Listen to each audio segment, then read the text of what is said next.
quite there. He's falling extremely low. Transcend is there to keep him online. The shatter is going to come out anytime soon here. Have to be real careful not to get it blocked. But it comes out here. It's going to be a huge counter shatter from Yusuf. They're just going to roll him over. He doesn't get caught by the pin. He's going to be able to get a lot of people.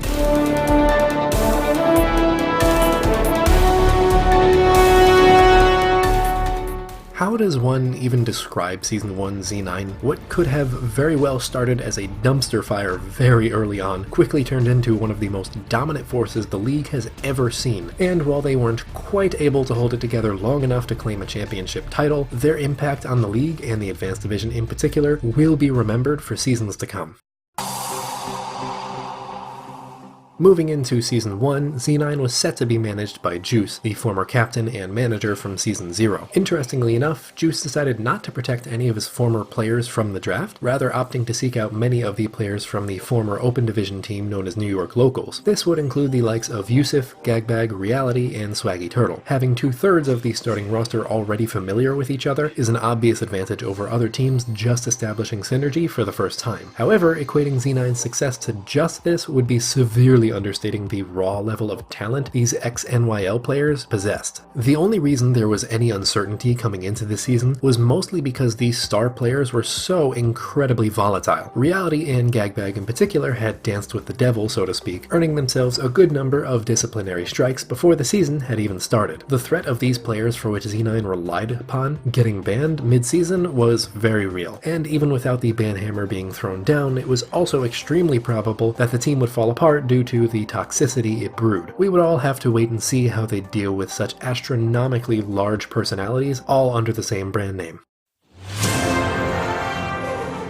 And right off the bat, the absolute worst case scenario reared its ugly head. Z9 had multiple players during Week 1's match against EasyClap that were playing on suboptimal computer rigs, and it unfortunately showed. Their engages were sloppy, their ultimates seemed mistimed, and in general it looked like half the team were playing on phone hotspot Wi-Fi.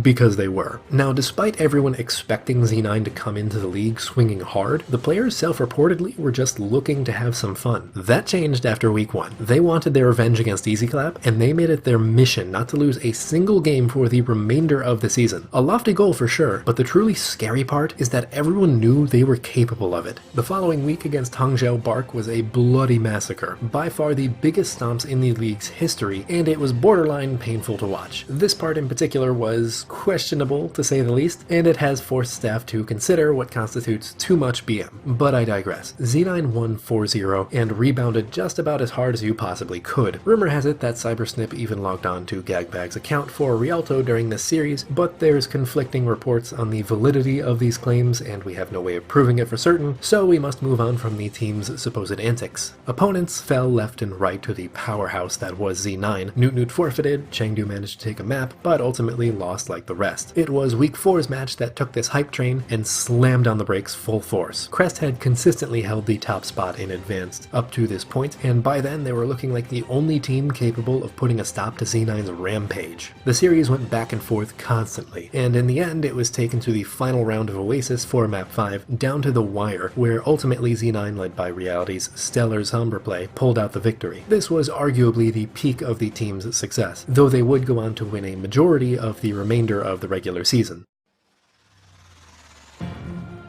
There were a few events that happened around the time of the mid-season break for Z9 that would later prove to be turning points in how the rest of the season played out. The first one is that Plasma had joined the team as a flex support, and right around Week 5 he stepped up as the captain and took an extremely proactive approach to his position. He would end up bringing in a few former Go Again members like Nero and Peter, strong competitors for sure, but some among Z9's ranks, such as Melon, had kept some reservations about the Season 0 champions from back in the day. The second major happening was that Reality was banned for extreme toxicity and harassment towards Juice in particular. They did manage to acquire Melon, who was riding the bench since around Week 4, but the question was if he would be able to synergize with the rest of the starters as well as his predecessor. We'd have to wait and see, because Z9 was ramping up to get the revenge they'd been waiting a month for. In all fairness, EasyClap put up a good fight against Z9. They even managed to take a map, but ultimately Z9 would come out on top, and with a whole heap of BM to cherish the moment. Despite the win here, and 2 more victories against Hangzhou and the Newts in the following weeks, a whole mess was bubbling from underneath the surface. There was a clear divide between the majority of the starting roster and their captain Plasma, who would even go on to admit after the season that the team would regularly roast the ever-loving soul out of the players that underperformed, and would sometimes skip scrims altogether to fool around instead. The clash of Plasma taking the team's success super seriously versus many of the players wanting to prioritize having fun became ever more apparent as the season went on. Plasma would eventually step down as captain and resign to a coaching position for Rio, but before that, there were a few more weeks of play for him in the regular season. Week 9 in particular was a turning point, as Z9's rematch with Crest went the distance once again, with Z9 taking the early lead this time around. Unfortunately, a server error on Blizzard's side caused map 4 to crash midway through Z9's attack, forcing that map to be restarted. It's uncertain if they could have won the map and prevented the series from going to a map 5, but what is known is that Z9 tilted off the face of the planet because of it. They lost their composure and were never quite able to bring it back. This was truly the start of the end for Z9, as the remainder of their season would be a slow decline as their star players would leave for other opportunities, or simply take the chance to step back from the league altogether. The following week, the team faced the newly explosive Chengdu Chads, and their star off-tank Gagbag was unavailable to play that week. The match was so incredibly close, and Melon did an admirable job filling in on the Diva, but Chengdu would manage to steal the series away 2-1. That marked the end of the regular season, and with it, Yusuf and Swaggy Turtle both stepped down. Yusuf landed an assistant coaching position for Team Egypt in the Overwatch World Cup, and Swaggy wanted to focus on another team outside of the league. However, that left Z9 losing 2 of the best players in their respective roles, which is never easy to recover from.